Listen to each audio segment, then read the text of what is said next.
Hello and welcome to another edition of Mercury Now. I am your host, Ralph Gavares, and today's topic, why data security matters at the edge. Now, as bad actors continuously look for ways to exploit vulnerabilities, technology leaders must employ various strategies to prevent these harmful effects. Now, today we're going to discuss the use of multi-layer security to significantly reduce the attack surface area. We're going to have that discussion right here on Mercury Now. Joining me today from Mercury Systems is Scott Miller, expert scientist, and Sean McQuaid, Director of Product Management for our Embedded Division, and a special guest, John Brennelson, Sales Manager of Military, Aerospace, and Government Markets within Intel's IoTG business unit. Gentlemen, good day and welcome to the show. Thank you, Ralph. Happy to be a part. Absolutely. John, you're our guest today. Could you please give our listeners a brief background on your current role at Intel?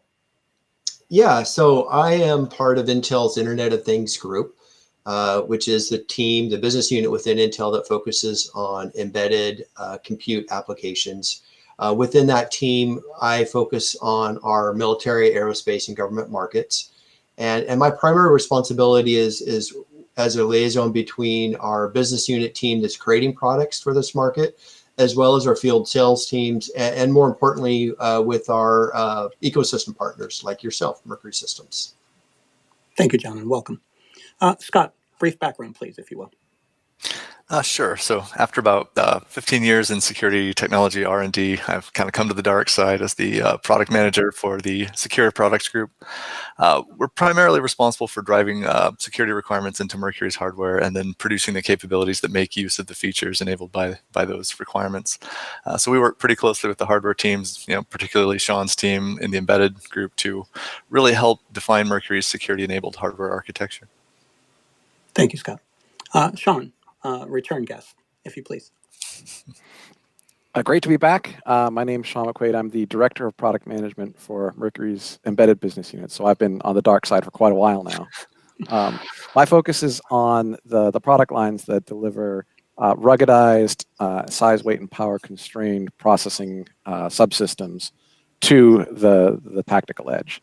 And so that includes OpenVPX products as well as the chassis level solutions that deliver them. Well, thank you all for joining me. I appreciate your time. Let's begin by discussing why security is important at the edge. John, could you please give us Intel's perspective on addressing security, if you will? Yeah, absolutely. So the attack surface, and I think most listeners would agree with this, but that attack surface is really continuing to expand and leaving data unprotected. And in part, it's really due to the growing number of IoT devices or edge sensors that are connected to a network. But I think just as importantly, our cyber criminals are increasing in sophistication. They're beginning to skirt firewalls and security software that in the past might have been effective. Although no single security solution really can be completely protective of a computer system from these different challenges, we do believe that a multi-layer security approach is necessary to protect those critical processing systems, and that government and public sector technology must be designed with these security issues in mind. Yeah, I agree with John on that need for multi-layer approach, particularly when you migrate hardware, out of the data center, out to the network edge. Attacker capabilities grow quite a bit when they can put physical hands on a device. That doesn't mean cybersecurity goes away. That means adversaries, really gain a lot more entries into the system. So it adds to that cybersecurity need. Within my group in Mercury, we view physical security as kind of the anchor of all other kinds of security. The reason for that really is, physical security protects the keys that enable you to use cryptography, which in turn is used to build the capabilities such as, secure boot or the data integrity that really protects modern data intensive applications like artificial intelligence or the emerging edge sensor use cases. As Scott described, that physical security anchor is critically important. To take secure boot and secure computing to the edge, Mercury takes readily available commercial technologies and designs our own computing hardware from the ground up, and then secures and ruggedizes it for field deployment. Think of it this way. There are many computer hardware companies out there, Dell, HP, Acer, for example, that make motherboards for laptops, desktop PCs, or servers. And if you narrow those down to those who actually make hardware using server class CPUs, like the Xeon class from Intel, Dell, HP, and like, how many of those are US-based companies? How many have US-based designers? How many do that manufacturing in the US as well? With a combination of Intel and Mercury security enablement, we can bring a unique value here in the security that can be deployed to the field, or the edge, as the phrase goes. At the edge, valued technology, critical IP, and confidential data can be lost, altered, or captured, and therefore it must be protected from attack. Intel security features are built into their silicon. Our built secure technologies are built into our hardware, not bolted on. They safeguard this confidential data and intellectual property against adversarial threats, even when a system might have been compromised, which you can imagine could happen when you're deployed at the tactical edge. Thank you for your insights, gentlemen. You mentioned secure boot. Can you please expand on what secure boot is and why it's so important? Scott, we'll start with you. Yeah, so secure boot is the process that takes us from power on of the system to running a known verified configuration. So it's really a step-by-step process that establishes the integrity of each piece of software or firmware before we allow it to run on the system. So if you think about what a malicious actor is going to try to do, in some cases they'll get malware or a virus running on a system. Secure boot's role in that case is to really make sure that that malicious software that makes it onto a system can gain no persistent foothold, right? We want to know that every time we power cycle the system, it's going to come up to a clean, known state every time. One of the other key pieces of secure boot is really about making sure a system comes up in the configuration it's supposed to be. In modern systems, we tend to build security on a basis of a specific configuration of the built-in security features of the hardware, and on that we build the rest of the security platform. And so someone can get in, change security configuration, right? Some of the assumptions we're depending on could be violated. So secure boot's there to make sure, obviously the system comes up in the configuration that the rest of the security system is built upon. So we've been happy to see the growing interest in security in the commercial space. We work pretty closely with Intel to make sure that, as the security technologies come off the line from Intel, we know how to make best use of them in Mercury's products. So, Ralph, if just to add into what Scott said, if you can't trust the system, you can't risk exposing critical software to it. And we see a trusted boot sequence really providing that foundation from which you can build your multi-layer security approach on. So it's really your start point. Two technologies, if I could, just real briefly. Intel Secure Boot, there's with Converged Boot Guard and Trusted Execution Technology is a fusion of two powerful boot sequences, Intel Boot Guard and Intel Trusted Execution Technology, or TXT. And the boot guard's a technology. It determines whether the firmware booting the platform can be trusted or is inappropriately modified. And with the Intel Boot Guard, the system manufacturer, like our partners Mercury, will create a digital signature for the firmware that must be validated before the boot sequence can be completed. And then combining that, as I mentioned previously, Intel TXT, so it offers a little extra control beyond the firmware, where TXT creates that cryptographic unique ID for each launch-enabled component, and it will terminate the launch of code if it doesn't match your approved code.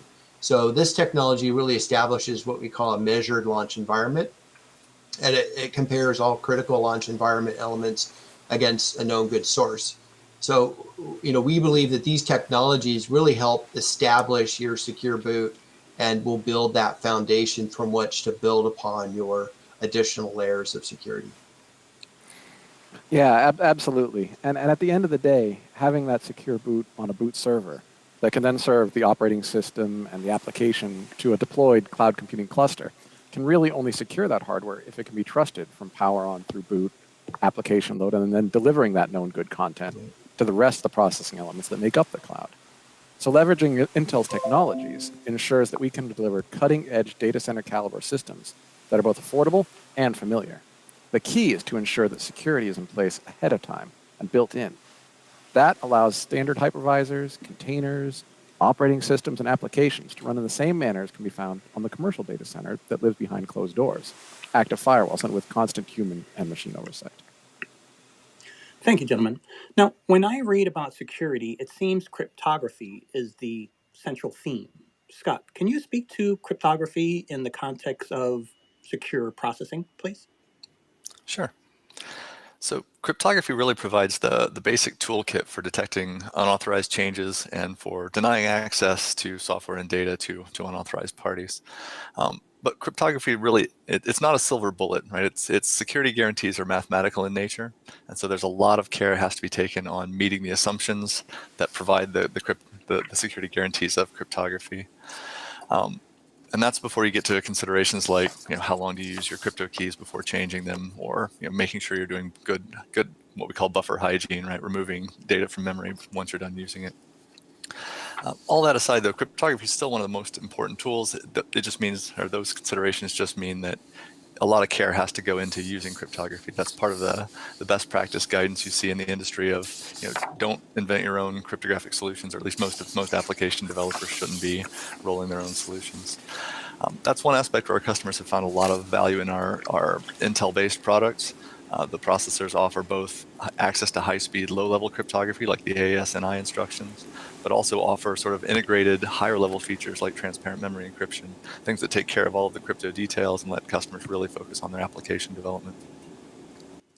So, agreeing with what Scott said, cryptography really plays a key role within many of the hardware-based security technologies.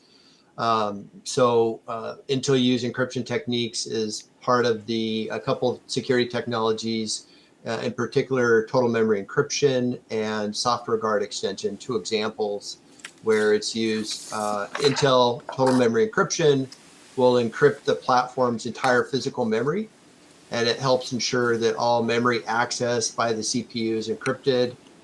The encryption key is created during every boot sequence by a hardened random number generator within the CPU, and it's not exposed to the software.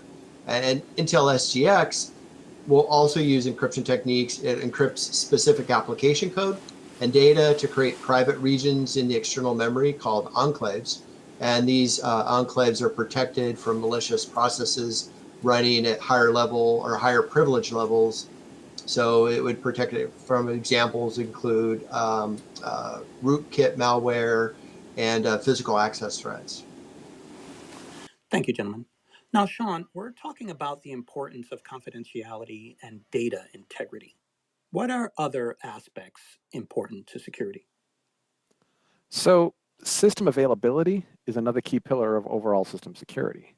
The concept is that services, whatever they might be, are reliably available when you need them. You can imagine how critical this is when your server cluster is at the edge. In the commercial world, you may have heard of denial of service attacks, where someone coordinates a large number of computers on the internet to simultaneously make requests from a target business. This effectively shuts down their website. This is a good example of poor or compromised system availability. Now, at the edge, availability is critical to folks who depend on those servers for situational awareness, to sift through the data to extract actionable information. Because these decisions need to be made in real time, a gap in availability cannot be tolerated. Luckily, Intel and Mercury work together to offer protections in this area as well. So Sean's response about denial of service attacks and system availability is really a key point. One of the capabilities or technologies that Intel also offers within the hardware is a technology called resource directory technology. And what that allows is it provides visibility and control over some of the shared resources, like your cache or memory bandwidth, and how they're used by the different applications or virtual machines or containers. And the Intel Resource Directory technology really can provide many insights to system administrators that they can gain. But with respect to security, designers can use this tool to dedicate certain regions of cache to critical threads or applications and ensure that like a denial of service attack cannot commandeer or interfere with the cache and memory bandwidth that's been assigned to priority applications. So that's a really good example of another type of security threat you need to prepare for. Gentlemen, I want to take this opportunity to thank you for joining me today. I enjoyed the discussion, and have a better understanding of Intel's world-class data center security features and how Mercury further augments Intel's technology to deliver trusted and secure solutions to the edge. I wish you best of luck moving forward, Godspeed, and I look forward to having you all on the show again soon. Thank you very much, Ralph. Be safe. Always a pleasure to be here. Thank you.